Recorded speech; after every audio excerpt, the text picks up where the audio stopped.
These are common sense reforms, ones that Americans know and expect from law enforcement. If Republicans refuse to support them, they are choosing chaos over order, plain and simple. This may look like another budget standoff in Washington, but it's actually a test of how much unchecked authority Congress is willing to tolerate. What's really being tested here is whether federal power operates within guardrails or beyond them when funding deadlines approach. This raises broader questions about oversight, accountability, and the balance between security agencies and constitutional limits. In this video, we'll break down how a funding bill became a referendum on institutional control and why the outcome matters far beyond this moment.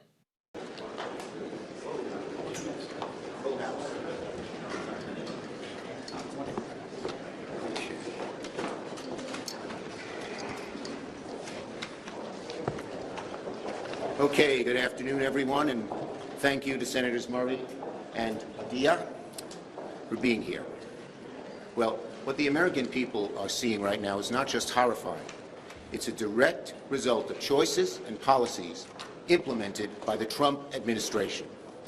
The killings of Renee Good and Alex Preddy in Minneapolis, tragic killings seen now by millions and millions of Americans, are horrific and can never be accepted. And it helps importune us to rein in ICE and end the violence.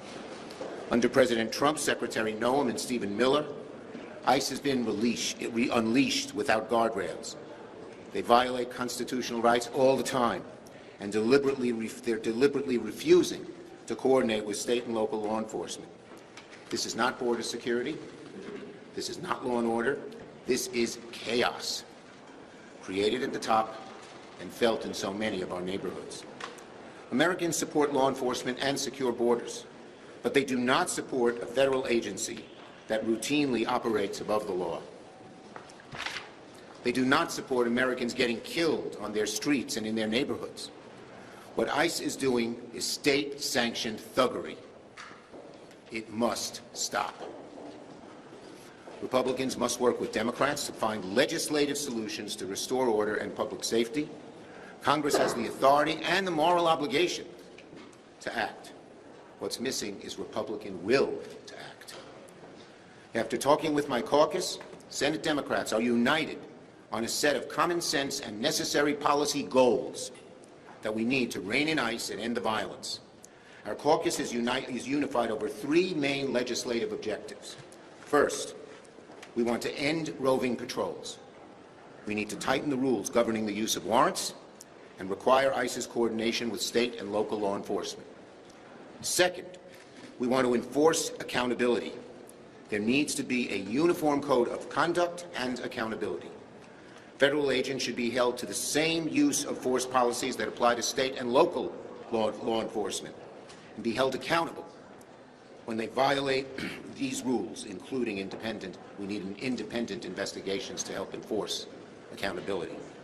Third, we want masks off, body cameras on.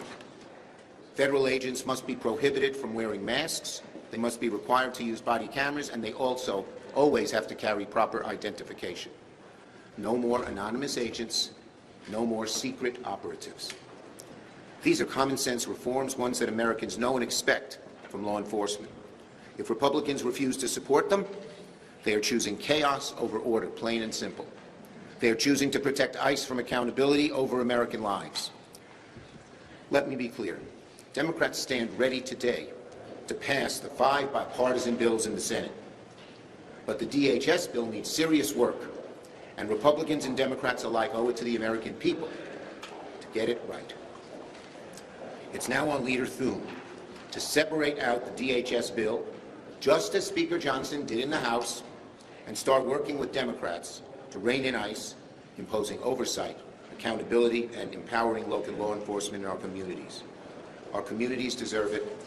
The American people deserve it. Senator Murray.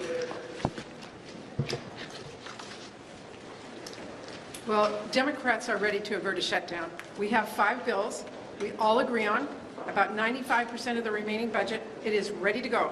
We can pass those 5 bills, no problem.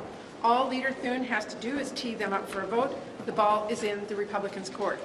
But when it comes to DHS, we cannot ignore what happened on Saturday, especially after what we have seen over the last 12 months. We have to split this bill off and grapple with the brutal reality that ICE and CBP are out of control and endangering American citizens. The brutal killing of Alex Pretty was an inflection point for this country. We are saying enough. DHS agents shot and killed another person in broad daylight. He was a legal observer. He went to just help a woman, and then he was tackled, disarmed, and shot in the back. Then, instead of conducting the most basic oversight, the administration has attempted the most blatant cover-up. Instead of even acknowledging this was a tragedy, they tried to slander a VA nurse as a domestic terrorist.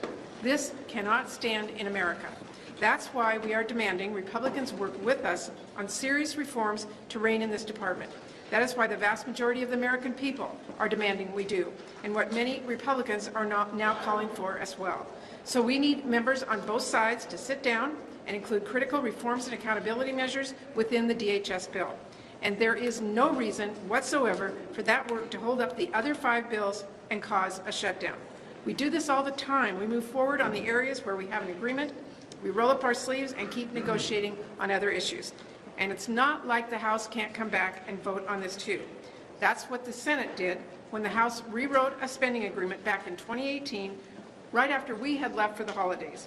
So there's no good reason for Republicans not to work with us here. They know as much as we do that NOM and ICE and CBP need to be reined in. We've heard them talk for years about government overreach and out-of-control federal agencies and the importance of things like the First and Second and Fourth Amendments. Well, that is exactly what we are seeing right now. Rogue federal agencies infringing on America's most basic rights and making our communities less safe. We need to remember Republicans already gave ICE an enormous slush fund, which every Democrat voted against. Republicans voted to cut Secretary Noem a blank check and fund those roving bands of federal agents who have been knocking down doors without the slightest cause and without legal warrants. Republicans voted for federal agents attacking, detaining, and killing Americans simply because they disagree with the administration's brutal tactics.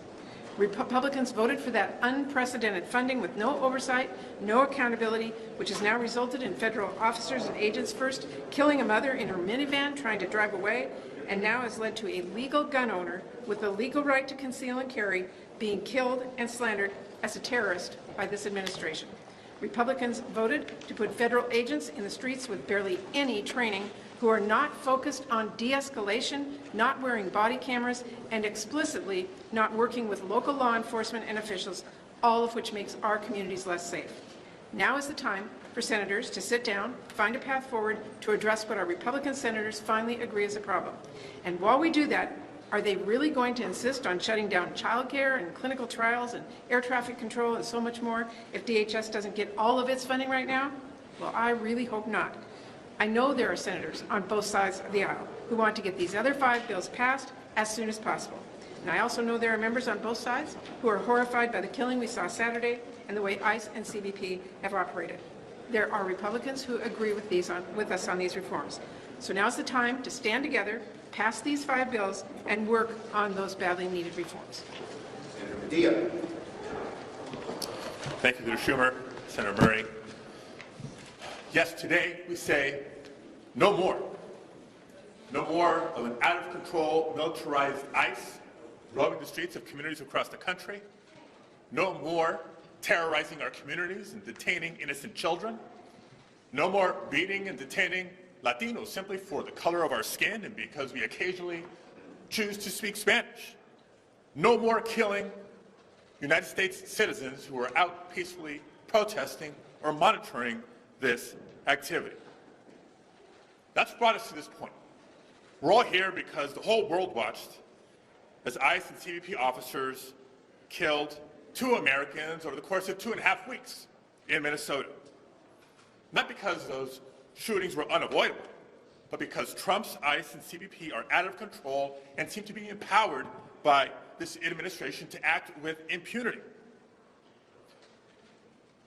In the wake of Renee Good's tragic death a few weeks ago, it didn't take the administration long to try to blame her and send a message to ICE agents that they according to the administration, had complete immunity. Number one, no, they don't. Number two, it's the opposite message to send. And it should not shock anybody that less than 3 weeks later, we saw the shooting in the back of Alex Preddy. Our position is clear. Separate the Department of Homeland Security spending bill from the rest of the bills. And let's work on meaningful reforms. But I guess the real question to our Republican colleagues is this. How many more videos do they need to see? How many more masked agents coming out of unmarked cars, kidnapping people off the streets? How many more citizens need to die in broad daylight before they agree enough is enough? There must be real oversight and accountability. Yes, for the agents on the ground, but also from the leaders giving them their orders. ICE and CBP are not above the law. I also want to be clear about this. This is not a political or even a policy disagreement over immigration. It's about the responsibility of the federal government and everyone representing federal departments and agencies to operate lawfully and professionally. That's not hard to comprehend. Most Americans get it. The vast majority of Americans across the country are infuriated by Trump's cruel, relentless, vindictive mass deportation campaign that has rounded up the vast majority of the folks that they have rounded up do not have violent or criminal records. For mass agents, detaining people so aggressively, often violently, and also call your attention to once they're detained, the horrible conditions many of them are being held in. I saw with my own eyes in California City last Tuesday, the largest detention facility in California. You've seen the videos out of Texas and now Maryland and others about the conditions that detainees are being kept in. And all for what? If the letter from Attorney General Bondi to Governor Walz is any indicator, it has nothing to do with public safety. The demand for their voter rolls tells you what this is really about. It's about trying to rig the next election and their desperate attempt to hold on to power. It's despicable and unacceptable. Congress must assert its authority. Republicans and Democrats in Congress must assert our authority as a co-equal branch of government to end this chaos and reel in this administration's abuses of power. So that's what we're standing up for, true oversight, real accountability. The Department of Homeland Security cannot be allowed to receive more funds while they act with disregard to the law and the Constitution.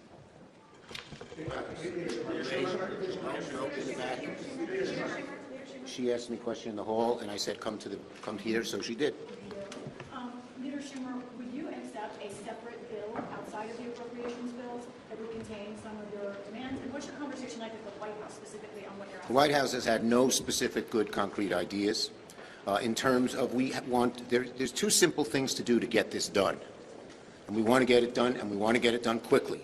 Number one, Leader Thune has to separate the Homeland Security bill out from the other five. He can simply put an amendment on the floor to do that. So it's simple to do, and I am quite confident it would pass overwhelmingly. Already I've seen 6 or 7 Republicans say they would vote for it. So that's what we should do, and then we should sit down and come up with strong proposals to reform ICE and rein in ICE and end the violence. Yes, yes. As you know, a substantial portion of DHS is already funded, including with increased funding for ICE. So what exactly are you hoping to achieve by withholding funding? What we need to do is very simple again. Rein in ICE and end the violence. That's our goal. There's 3 demands that you laid out at the top of this press conference. Is that a red line for you, or are you willing to compromise off that list? Look, our number one goal, these are 3 policy areas we think must be done. But what we want to do is negotiate with the Republicans and come up with a proposal that, again, reins in ICE and ends the violence. Yes, I do. Would you be supportive of a CR for DHS while you do these negotiations, or should funding lapse in your view what happens? Let me tell you, first, if funding lapses, it's all because of Leader Thune. It's on his back. He could easily fund 96% of the budget by simply putting the 5 bills on the floor. As I said, you can just do that by taking DHS out, which you can do by an amendment. And we could, I think, given the need to do this, we could very quickly negotiate a bipartisan proposal of DHS to end the violence and rein them in. Yes. Good afternoon. We have a polite journalist. Maybe when you start your next question, you say, good afternoon. Hey, he's from the Midwest. Midwest knows. I don't think so. Hope springs eternal. In any event, how do you lose leverage if you don't get what you want on this? And if there is a shutdown, how do you explain this to the air traffic controller or the TSA agent who is not getting paid again? Go talk to Leader Thune. We've laid out a plan, and that's the way to go. And that's where we're headed. Okay? Yes, way down there. Have you had conversations with Leader Thune? Is he open to splitting off the 5 bills? Look, first I wanted to talk to my caucus, and we had a very good discussion, and we are unified. And let me just say this, as you've heard from Senator Padilla and Senator Mark, you heard their passion. Our caucus is passionate about doing this. We hate seeing Americans killed in the streets or anybody killed on the streets. But we also realize that this puts our democracy at risk. It's a force of thuggery.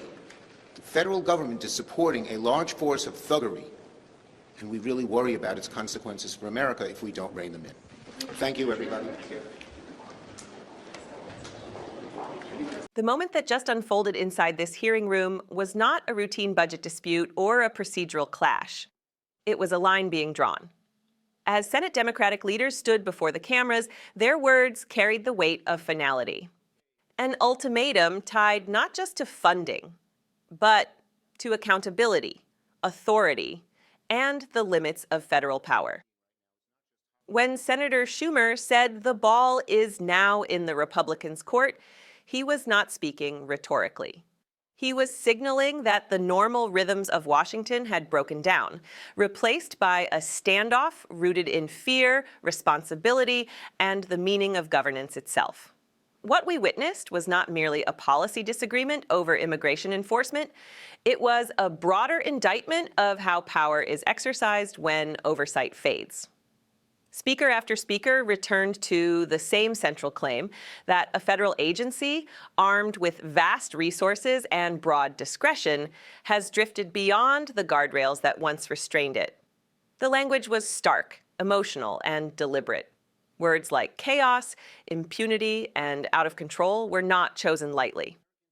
They were meant to convey a sense that something fundamental has been lost, a shared understanding that no arm of government exists above the law. At the heart of this confrontation lies a constitutional question as old as the Republic itself. Who holds authority when the executive branch expands its reach?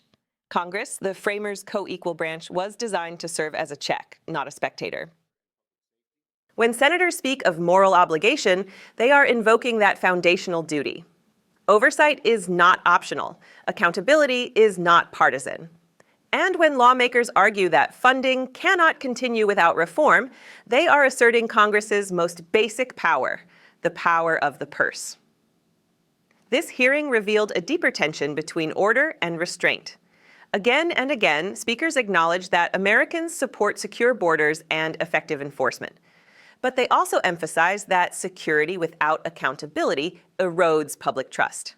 A government that operates without transparency invites fear rather than confidence. When agents act without clear identification, without coordination, and without consequence, the relationship between citizens and the state fractures. The result is not stability, but uncertainty. And uncertainty is the enemy of democracy. The stakes were elevated further by references to recent events that shocked the national conscience. These were described not as isolated incidents, but as warning signs, moments that forced lawmakers to confront the human cost of unchecked authority. The senators did not ask the public to look away. They asked the country to look directly at what happens when power is exercised without restraint, when responsibility is deferred, and when leaders choose silence over action. This is where the funding debate becomes something far more consequential. By insisting that the Department of Homeland Security bill be separated from the rest of the budget, Democratic leaders are reframing the conversation. They are saying that reform cannot be an afterthought, negotiated quietly behind closed doors. It must come first. It must be explicit. And it must be enforceable. To do otherwise, they argue, would be to reward dysfunction and normalize excess. Republicans in this narrative are placed at a crossroads. The repeated refrain was clear: cooperation is available, compromise is possible, but indifference is not acceptable. 5 bipartisan bills sit ready for passage. The government does not need to grind to a halt. The only obstacle, Democrats contend, is a refusal to confront the agency at the center of the storm. This is not framed as a partisan victory or defeat, but as a test of leadership, a moment that will define how seriously Congress takes its role as a guardian of constitutional balance. Underlying every statement was a warning about precedent. When lawmakers allow expansive authority to go unchecked today, they set the stage for a greater overreach tomorrow. The senators spoke not just about the present administration, but about the future, about what happens when norms erode and emergency powers become routine. History has shown that democratic institutions rarely collapse all at once. They weaken gradually through moments when accountability is postponed in the name of convenience. The language in this hearing was emotional because the implications are real. When citizens lose faith that their government operates within the law, disengagement follows. Cynicism replaces participation, and once trust is broken, it is difficult to restore. That is why this confrontation matters beyond Washington. It reaches into communities across the country, into the everyday relationship between the governed and those who govern. As the hearing came to a close, one message remained unmistakable. This is not about ideology alone. It is about responsibility. It is about whether Congress will assert its authority or surrender it, whether lawmakers will demand transparency or accept ambiguity, whether power will be constrained by law or justified by fear. Moments like this define eras. They force leaders to choose between expedience and principle, between silence and accountability, between chaos and order rooted in law. The outcome of this standoff will not be measured only in legislative text, but in the precedent it sets for how America governs itself when the stakes are highest. This is why scrutiny matters. This is why oversight matters. And this is why the public must continue to watch closely. Power does not correct itself. It responds to pressure, to vigilance, and to voices willing to demand better. If you believe transparency is essential to democracy, if you believe accountability should never be optional, then stay engaged. Subscribe to Liberty Report USA. Support our work to expose the truth.